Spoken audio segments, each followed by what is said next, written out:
Radhe Radhe everyone.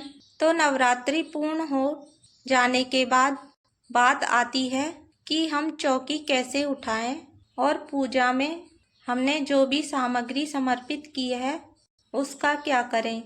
तो चलिए आज की वीडियो में हम देखते हैं कि नवरात्रि की चौकी हमें कैसे उठानी है। तो चौकी उठाने से पहले सबसे पहले हम चौकी साफ करेंगे। जो हमने हवन किया था इसकी राख को हटा लेंगे, दीपक को हटा लेंगे और जो भी सामग्री हमने चढ़ाई है उसको हटा लेंगे।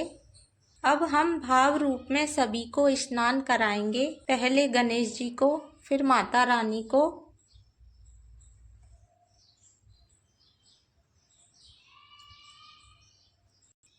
नवग्रहों को, सभी को स्नान करवाएंगे। अब हम गणेश जी को, माता रानी को सिंदूर अर्पित करेंगे, नवग्रहों को सिंदूर अर्पित करेंगे। तो देखिए इस तरह से हमने सभी को सिंदूर अर्पित कर दिया है। अब हम गणेश जी को, माता रानी को फूल समर्पित करेंगे, कलश को भी हम फूल समर्पित करेंगे। अब भोग समर्पित करेंगे। आप बतासे का भोग या मिश्री का भोग समर्पित कर दे। इसके बाद हम दिया जलाकर सबसे पहले गणेश जी की आरती करेंगे, फिर माता रानी की प्रेम पूर्वक आरती करेंगे। इसके बाद हम हाथ में फूल और अक्षत लेकर माता रानी से प्रार्थना करेंगे कि इन 9 दिनों में हमसे और हमारे परिवार से जो गलती हुई हो तो हमें माफ़ करना और कृपा दृष्टि बनाए रखना। इस तरह की क्षमा याचना करते हुए फूल और अक्षत माता रानी के चरणों में समर्पित कर देंगे और मूर्तियों को थोड़ा थोड़ा अपनी जगह से हिलाएंगे। माता रानी की मूर्ति, गणेश जी को और कलश को थोड़ा थोड़ा हिला देंगे। नवग्रहों को और हमने ज्वारे लिए हैं थोड़ा थोड़ा हिला देंगे। इसके बाद जो भी भोग प्रसाद है हम सभी बांट लेंगे। साथ ही हमने जितने भी फूल चढ़ाए हैं पूजा में, इन सभी फूलों को इकट्ठा कर लेंगे। अब तक जितने भी फूल चढ़ाए थे उन सभी को इकट्ठा कर लिया था। हम इन सब फूलों को रख देंगे जो पहले चढ़ाए थे। अब हम ये सारे फूल इकट्ठा कर लेंगे। जितने भी फूल चढ़ाए हैं, कलावा चढ़ाया है, वो सभी हम एक जगह इकट्ठा कर लेंगे। तो ये मैं पहले से ही इकट्ठा कर रही थी, उसी में ही मैंने इकट्ठा कर लिया है। इसके बाद हम लोग जो जनेऊ हमने चढ़ाया है गणेश जी को, उसको किसी को दान कर देंगे। साथ ही हम ने माता रानी की फ़ोटो ली है, इसको आप मंदिर में रख सकते हैं और इसकी दोबारा से पूजा कर सकते हैं। मूर्ति का विसर्जन करना ज़रूरी नहीं होता। अगर आपने मिट्टी की मूर्ति ली है तो उसका विसर्जन कर सकते हैं। साथ में ही जो चुनरी माता रानी को उड़ाई थी आप उसको मंदिर में भी उड़ा सकते हैं या फिर किसी कन्या को भी दे सकते हैं। जो हमने नारियल समर्पित किया था कलश के ऊपर, इस नारियल को प्रसाद स्वरूप सभी बांट लेंगे। कुछ लोग मंदिर में भी चढ़ाकर आते हैं। अगर आपके आसपास मंदिर है तो वहाँ चढ़ा दें, वैसे हम लोग सभी में बांट देते हैं। इसके बाद जो कलश का जल है इसको पूरे घर में छिड़क देंगे। आप किचन में, बेडरूम में, सब जगहों पर आपको ये जल छिड़कना है और बाद में जो जल बच जाएगा उसको पौधों में डाल देंगे। तो देखिए आप इस तरह से जल को किसी भी पौधे में डाल सकते हैं।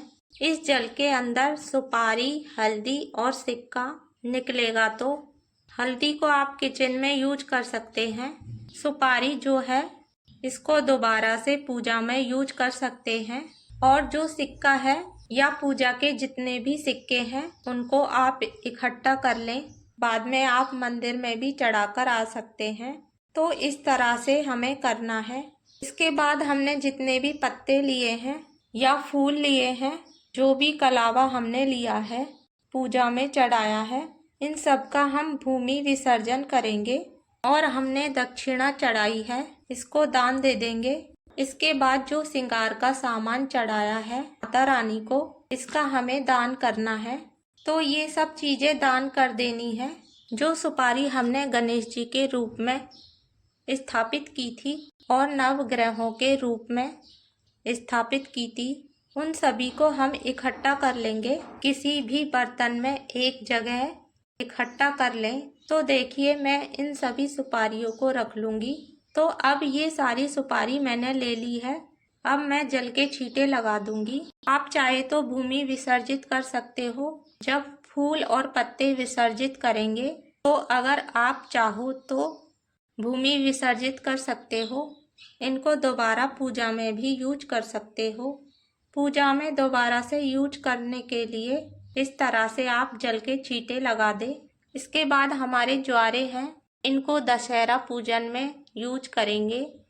इसमें थोड़े से जवारे निकालकर इस तरह से विसर्जित करेंगे। जहाँ पर हमने फूल और पत्ते विसर्जित किए हैं वहाँ पर हम थोड़े से जवारे विसर्जित कर देंगे। इसके बाद इन जवारों का दशहरा पूजन में यूज करना है। दशहरा पूजन में इन जवारों का विशेष महत्व होता है। इसके बाद हमने जितने भी अक्षत यूज किए हैं सभी को इकट्ठा कर लेंगे। सभी चावलों को इकट्ठा करके किसी भी बर्तन में रख लेंगे, या फिर सभी चावलों को पक्षियों को डाल सकते हैं, या आप चींटियों के बिल पर भी डाल सकते हैं। इसके बाद हमने चौकी पर कपड़ा बिछाया है, इसको धोकर दोबारा से पूजा में यूज कर लेंगे। चौकी हम आगे पूजा में यूज करेंगे। इसके बाद जितने भी फूल पत्ते हैं उनको गमले में विसर्जित करेंगे। इस तरह से हवन की राख, फूल पत्ती के अलावा आप सुपारी भी ले सकते हैं और ये सारी चीज़ें गमले के अंदर रख देंगे। इसके बाद जो मिट्टी यहाँ से हटाई थी इसको दोबारा से सारी डाल दूँगी। इसके बाद में ये खाद बन जाएगी। तो फ्रेंड्स, इस तरह से हम नवरात्रि की चौकी उठाते हैं। तो फ्रेंड्स, नवरात्र विसर्जन की ये छोटी सी विधि आपको पसंद आई हो तो प्लीज़ वीडियो को लाइक करना ना भूलें। लाइक करें, सब्सक्राइब करें और कमेंट में राधे राधे अवश्य लिखें। जय माता दी।